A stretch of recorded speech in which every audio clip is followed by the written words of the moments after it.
वो कहावत है ना कि देखन में छोटे लगे घाव करे गंभीर।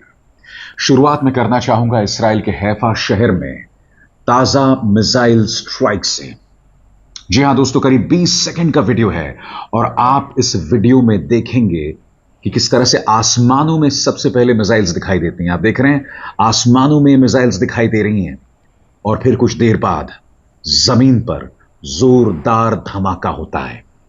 देखिए वीडियो, जिससे आपको पता चलेगा कि किस तरह से ईरानी मिसाइलों की जद में इसराइल का हर अहम शहर है। ईरानी मिसाइलों से थर्राया हैफा। सालों का जो वैज्ञानिक शोध था वो बर्बाद हो गया। इजरायली नेता गिड़गिड़ा रहे हैं शांति के लिए, पर जब इजराइल तबाह होता है ना, हमें खुशी होती है। पता है क्यों? क्योंकि इजराइलियों ने जबरदस्ती कब्जा किया है फलस्तीन की भूमि पर। वो जमीन, वो घर जो फलस्तीनियों को बिलोंग करते थे, उस पर कोई और ही रह रहा है। ये साफ तौर पर दहशत है। नमस्ते जी, सत श्री अकाल, अस्सलाम वालेकुम। मैं निधि शर्मा इंडिया से। और ईरान का ये जो डिसीजन है मिसाइलें दागने का, इजराइल को चुप करवाने का, इसके साथ हम सहमत हैं। इसका पुरजोर सपोर्ट कर रहे हैं, क्योंकि हम भी यही चाहते हैं कि फलस्तीन में जो बर्बादी हो रही है ना सालों साल से, वो बंद हो जाए। कई लोगों को लगता है कि अभी 1.5-2 साल पहले स्टार्ट हुआ है, ज्यादा पुरानी बात नहीं है, पर ये सच नहीं है। सदियों से ये लड़ाई चलती आ रही है। फलस्तीनियों का दिल जो है ना नरम था, उन्हें देख करके दया आ गई थी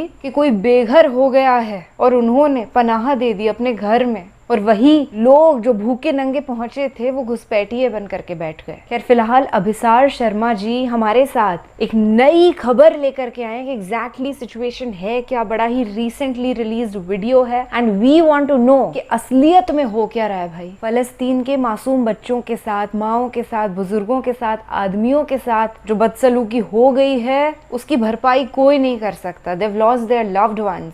हम दुआएं कर सकते हैं और ईरान को थैंक यू कह सकते हैं। फ्री पैलेस्टीन के इस बड़े ही महत्वपूर्ण नारे के साथ हम ये वीडियो का आगाज करते हैं। देखा जाए वीडियो।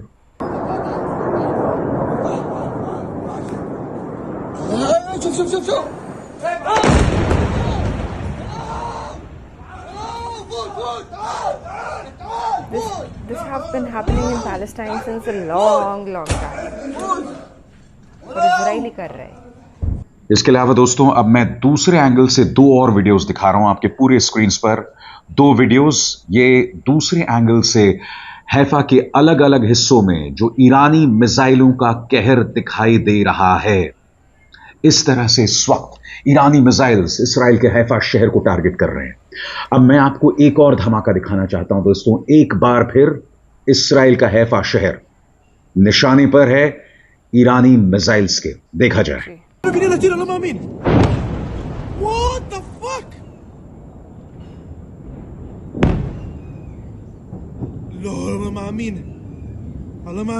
और न सिर्फ हाइफा दोस्तों, उत्तरी इसराइल के कई शहर इस वक्त ईरानी मिसाइल के कहर का सामना कर रहे हैं दोस्तों। अब मैं आपको उत्तरी इसराइल में एक कार पार्क का नजारा दिखाना चाहता हूं। इसमें आप कई कार्स को देखने वाले हैं और फिर उसी के बीच होता है एक जोरदार धमाका। देखा जाए।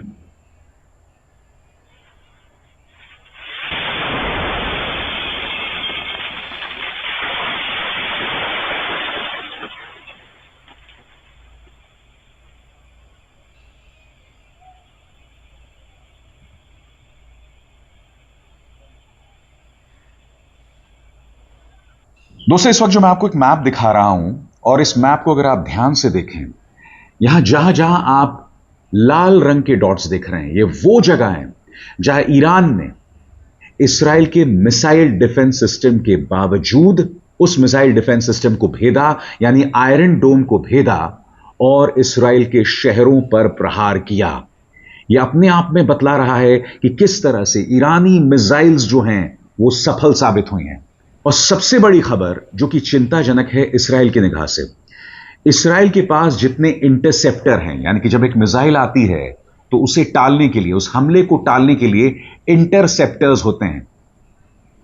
ईरान के पास मिसाइलों की तादाद कहीं ज्यादा है बनिस्बत इसराइल के इंटरसेप्टर्स के। और यह इसके लिए बहुत चिंताजनक बात है। और यह बात कोई और नहीं, वॉल स्ट्रीट जर्नल कह रहा है, अमेरिकी अखबार वॉल स्ट्रीट जर्नल कह रहा है, जिसकी हम चर्चा करेंगे दोस्तों। मगर मैं आपके सामने एक और वीडियो दिखाना चाहता हूं, और यह वीडियो है एल्काना सेटलमेंट, जो कि वेस्ट बैंक के मसाहा विलेज के पास बना हुआ है। और यहां पर भी आप देखिएगा 17 सेकंड का वीडियो, किस तरह से ईरान जो है वो इस्राएली ठिकानों पर प्रहार कर रहा है। और यह है वेस्ट बैंक के पास मसाहा विलेज, जी हां, वो वेस्ट बैंक जहां पर इस्राएली सेना ने फलस्तीनियों पर बेतहाशा अत्याचार किया था। उसी वेस्ट बैंक के पास एक ईरानी मिसाइल जो है एल्काना सेटलमेंट में आके गिरता है, जहां बड़ी तादाद में इजरायली सेटलर्स जो हैं वो रह रहे हैं। देखा जाए।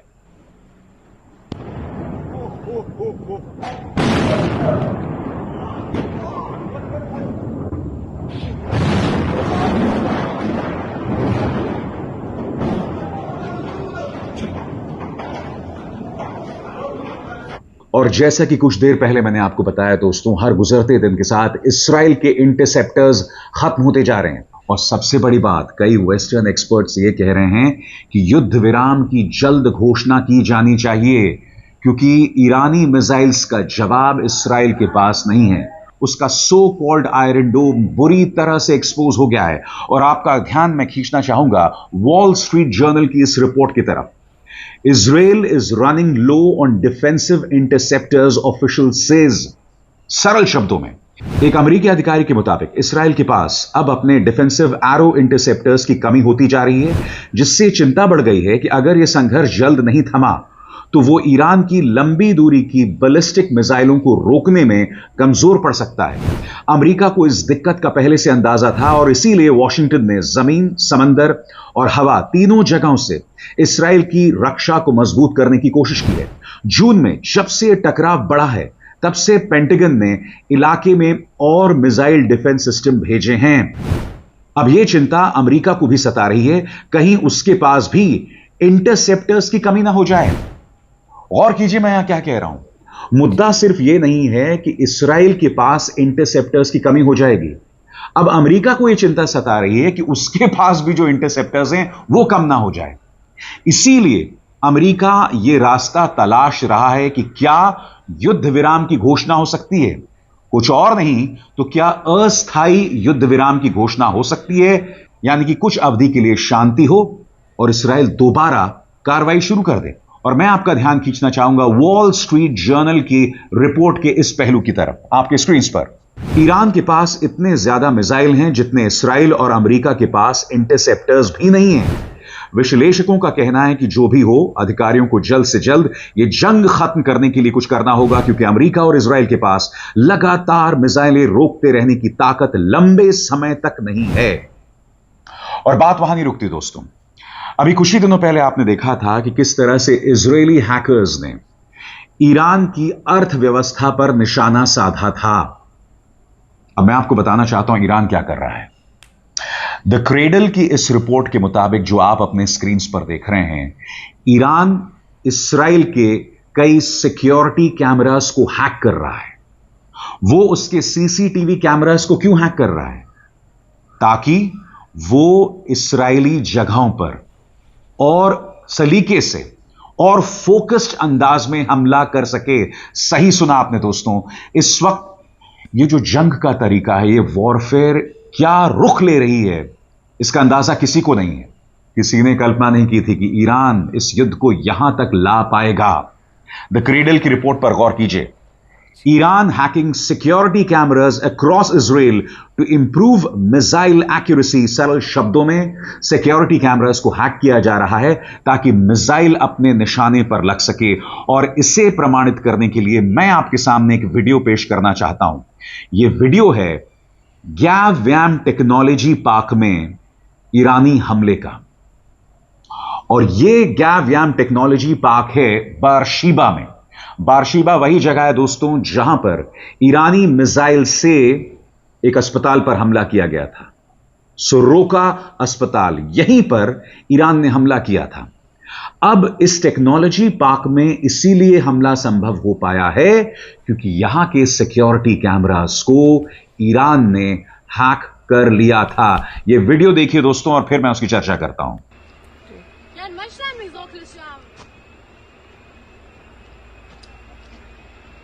अब दोनों देशों में साइबर वॉर क्या रुख अख्तियार कर रहा है, इसके लिए मैं आपका ध्यान खींचना चाहूंगा द क्रेडल की इस रिपोर्ट पर, आपकी स्क्रीन पर। ईरान इसराइल के अंदर खुफिया जानकारी जुटाने और अपने मिसाइल हमलों को ज्यादा सटीक बनाने के लिए प्राइवेट सिक्योरिटी कैमरास को हैक कर रहा है। 20 जून को ब्लूमबर्ग की रिपोर्ट में इस्राएली साइबर सुरक्षा एक्सपर्ट्स ने इस बात की पुष्टि की कि ईरान साइबर जासूसी का इस्तेमाल कर रहा है। इसराइल के साइबर डिपार्टमेंट के पूर्व deputy director general Rafael Franco ने कहा, हमें पता चला है कि पिछले 2-3 दिनों में ईरानी कैमरों से जुड़ने की कोशिश कर रहे थे ताकि समझ सकें कि मिसाइलें कहां गिरी और आगे उन्हें और सटीक बनाया जा सके। INCD यानी इजराइल नेशनल साइबर डायरेक्टरेट के एक प्रवक्ता ने कहा, हमने पूरी जंग के दौरान ऐसे साइबर अटैक की कोशिशें देखी हैं और अब वो फिर से शुरू हो गई हैं। INCD के ही एक और अधिकारी गैबी पोर्टनॉय ने बताया कि अक्टूबर 2023 में हमास ने ऑपरेशन अल अक्सा फ्लड से पहले भी सिक्योरिटी कैमरास को हैक किया था। उन्होंने यह भी कहा कि ऐसे साइबर ऑपरेशन सालों से चले आ रहे हैं और रूस ने भी यूक्रेन जंग में यही तरीका अपनाया था। और आगे बढ़ने से पहले एक जरूरी संदेश, मेरे कार्यक्रमों के लिए आप नोटिफिकेशन का इंतजार मत कीजिए, मेरे चैनल में जाइए और खुद जाकर कार्यक्रम देखिए और रहिए अपडेटेड। और हां, ज्वाइन कीजिए मेरा चैनल, देखिए यह जरूरी संदेश। स्वतंत्र और आजाद पत्रकारिता का समर्थन कीजिए, सच में मेरा साथी बनिए। बहुत आसान है दोस्तों, इस ज्वाइन बटन को दबाइए और आपके सामने आएंगे ये 3 विकल्प, इनमें से एक चुनिए और सच के इस सफर में मेरा साथी बनिए। और जैसे मैंने बताया, सिर्फ ईरान ही इस्राएली कैमरेस को हैक नहीं कर रहा है, इस्राएली साइबर वॉरियर्स भी ईरान की अर्थव्यवस्था को तहस नहस करने के लिए वहां पर व्यापक कार्रवाई कर रहे हैं। और वो कार्रवाई क्या है, इस पर गौर किया जाए। इस हफ्ते की शुरुआत में इस्राएल के एक पूर्व साइबर अधिकारी ने रेडियो पर लोगों से कहा था कि सभी घरों के कैमरे बंद कर दें और उनके पासवर्ड बदल लें। आजकल साइबर वॉरफेयर दुनिया के कई लड़ाइयों में अहम हथियार बन चुका है और इसमें इस्राएल काफी एक्टिव है। वो अपने कुख्यात स्पाईवेयर और हैकर्स के लिए जाना जाता है। इस्राएल से जुड़े एक हैकर ग्रुप प्रेडेटरी स्पैरो ने हाल ही में दावा किया था कि उसने ईरान के एक बड़े बैंक और क्रिप्टो करेंसी एक्सचेंज को हैक किया, जिसमें लगभग $90 मिलियन की बिटकॉइन और दूसरी डिजिटल करेंसी गायब हो गई थी। सबसे बड़ी बात, ईरान जिस तरह से इस्राएली शहरों पर हमला कर रहा है, इसका खमियाजा वहां के आम लोग भुगत रहे हैं। अब हाइफा के मेयर ने शांति की गुहार की है। जी हां, सुनने में बहुत अजीब लगता है दोस्तों।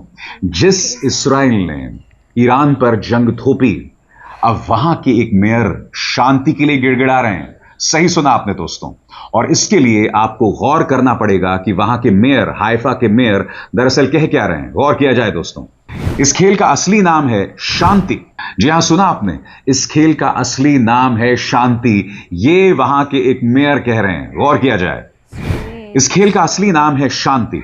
उत्तरी इस्राएली शहर हाइफा के मेयर योना याहाव ने शुक्रवार को CNN से बातचीत में कहा, उन्होंने यह भी जताया कि अमेरिकी राष्ट्रपति डोनाल्ड ट्रंप द्वारा ईरान के खिलाफ सैन्य कार्रवाई में शामिल होने के फैसले के लिए रखा गया 2 हफ्ते का डेडलाइन बहुत लंबा है। CNN के निक रॉबर्टसन से बात करते हुए याहाव ने बताया कि ईरान के ताजा मिसाइल हमले में हाइफा में कोई नहीं मरा है।